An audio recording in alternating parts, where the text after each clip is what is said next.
My daughter mentioned her sister on the phone, not carefully. The way you mention weather. I have one daughter. I have 31 years of photographs to prove it. My name is Vivian Croft, 51. I photograph other people's families for a living. 31 years of it. Weddings, then portraits, then the school contracts, which is steady money and nobody tells you that. 4,000 negatives in my basement filed by year. So you understand I am not a woman who loses track of what she has seen. Nell calls on Thursdays. She has called on Thursdays since she moved out. We talk about nothing. That is the point of it. And in the middle of nothing, she said, "God, that's such a Delia thing to say." I laughed because you do. Then I said, "Who?" There was the pause you get when somebody is deciding whether you are joking. I asked again. I asked who Delia was.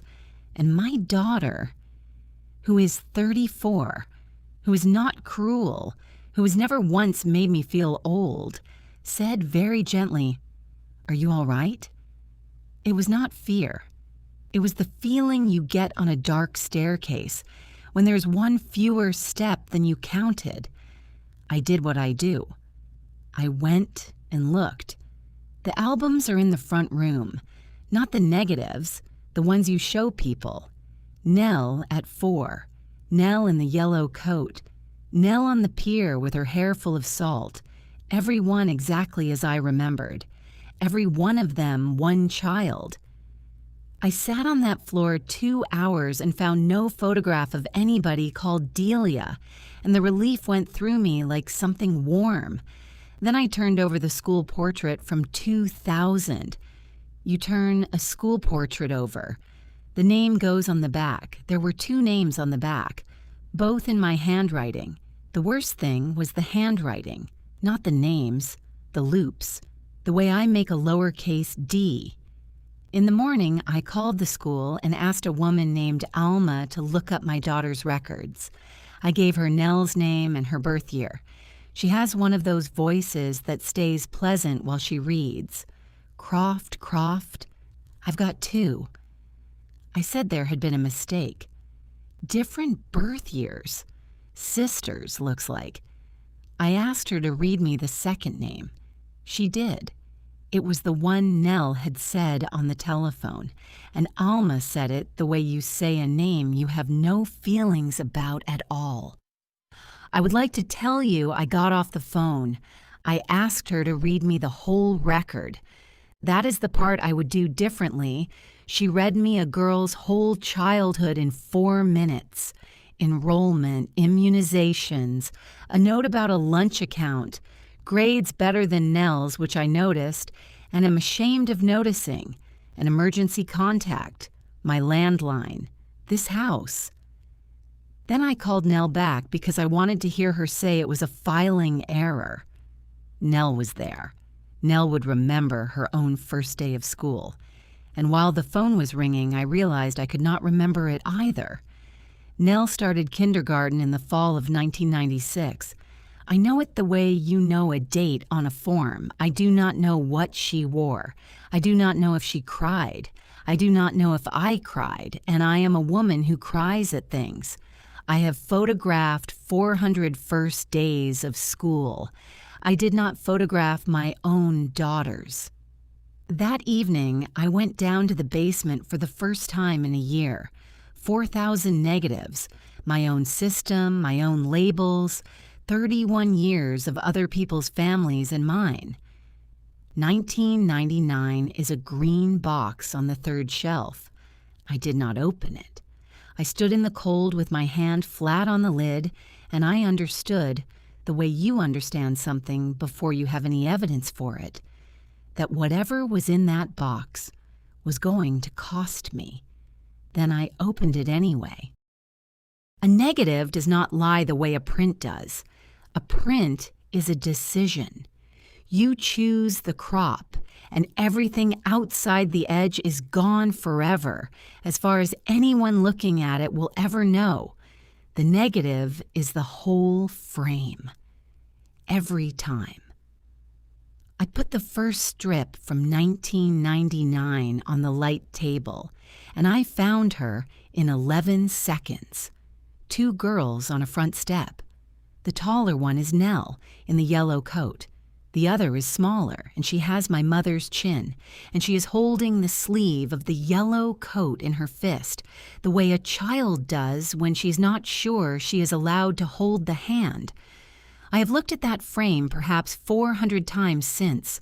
I still cannot tell you whether I loved her. I can tell you that I framed the shot so she was in it. I worked through the green box sleeve by sleeve, left to right, no skipping. She is in 90 of them. Then I went upstairs and pulled the album for the same year, the gingham one Nell used to drag around. Same day, same front step, same yellow coat, cropped at the shoulder. Not badly, not by a machine, cropped the way I crop. A little wide, a little loose, so the edge doesn't read as a cut. There's a printed photograph in my house of the sleeve of my daughter's coat being held by nobody. I did not sleep. I want to say that plainly because of what I decided at about 4 in the morning. I decided I was going to get her back, not find out about her. Get her back. I am telling you that I made a decision in a chair in the dark on purpose.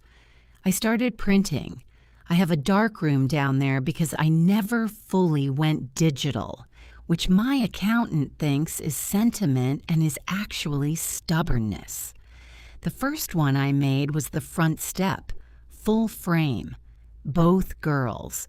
It came up in the tray the way they do, gray first, then the coat, then her face last, and I stood there with the tongs in my hand and said her name out loud for the first time in my life. Delia. It did not feel like remembering. It felt like being told. That was the Tuesday.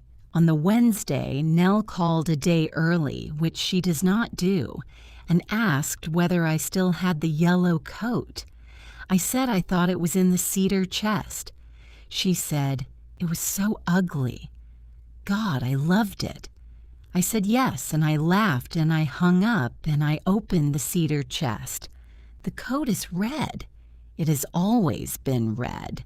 Red wool, toggle buttons, a torn pocket she cried about.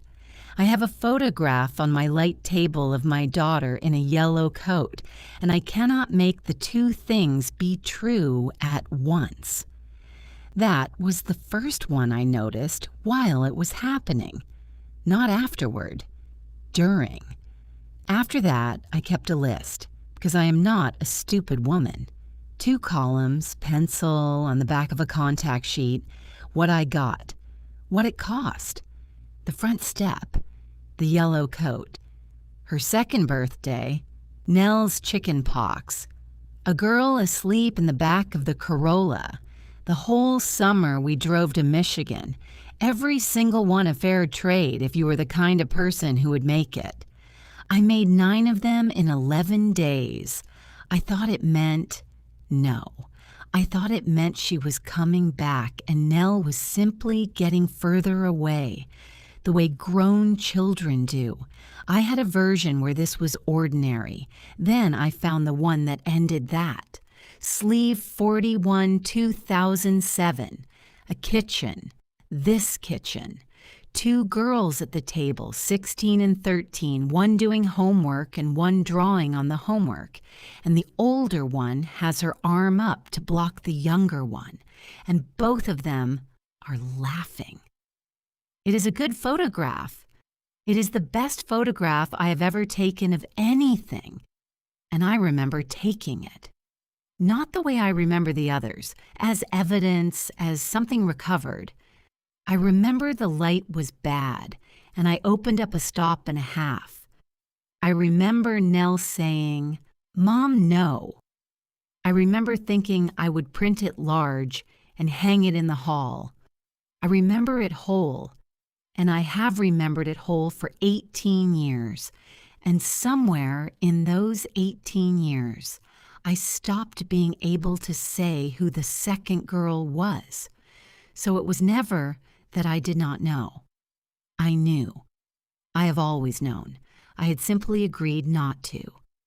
I called my sister Ruth in Bellingham, and I asked her, straight out, no preamble, whether I had 2 daughters. Ruth is 7 years older and has never once lied to me, which is not the same as telling me things. She was quiet for long enough that I heard her put down whatever she was holding. Then she said, "Viv, don't." I asked her again. She said, "You were 24. You didn't decide anything. Mom decided and Dad agreed and I agreed. And you were sat at the end of the table and you didn't say anything. And that's not the same as..." And I said, "Didn't say anything about what?" And my sister, who has never lied to me, said, "I'm not doing this on the phone." I want to be careful here, because this is the part where I could make myself sound better. She offered to drive down. 11 hours. I told her not to. I told her not to because I had a print in the tray. Ruth drove down anyway. She sat at my table with her coat on and told me in 90 seconds because she had carried it 14 years, and that is not a long story. Delia was 17. There was a lake. There was another child, not ours. Ruth said the word inquest, then stopped and started again in a way that told me she had planned it in the car. Nothing was found. Nobody was charged. Nobody ever said the word out loud. Then our mother sat at this table and said this family was going to be able to live here, and she would not lose both girls to it. I have thought a great deal about the word lose. It is doing enormous work in that sentence, and I did not hear it. I asked where she went. Aunt Marion's, in Pasco. Then a family after that. Then she did not know, and she said did not know like a woman putting something down. I asked what I said. At the table. Ruth looked at her hands. "You didn't decide anything, Viv. Mom decided. You sat at the end of the table looking like something out of a magazine and you said okay. 2 syllables, 37 years old, 2 daughters, and a business with my name on the sign. I have been told I was in shock, that it was a silence, not a decision. People have been looking at me my whole life. That is not a complaint. It is a qualification. I know exactly what my silences do, so I decided to have both. I want that stated as a decision, because everything after it is mine. I did not want to undo the arrangement. I wanted to break it. I wanted 2 daughters in this house at once and could not see one reason why not. I printed them both, matched paper, matched mats, Nell on the pier, Delia on the front step holding the sleeve. 2 identical frames, 18 inches apart. I stood back, and for about 4 seconds I had 2 daughters. Then I went to make coffee. When I came back, one frame was empty, not fallen, not face down, clean glass, the mat in place, and behind it the plain white board they shipped them with. It was Nell's. I put the print back and watched it 11 minutes. It did not move. I stepped into the hall, and when I came back, it was empty again.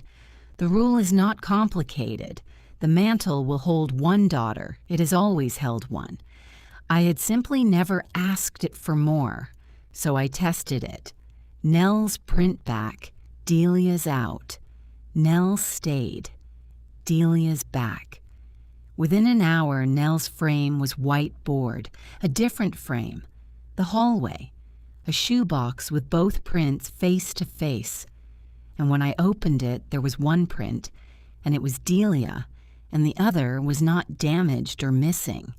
Blank paper, fixed and washed and blank, like it came out of the tray that way. I have made 40,000 prints. Paper does not do that. Here is the part I have never said.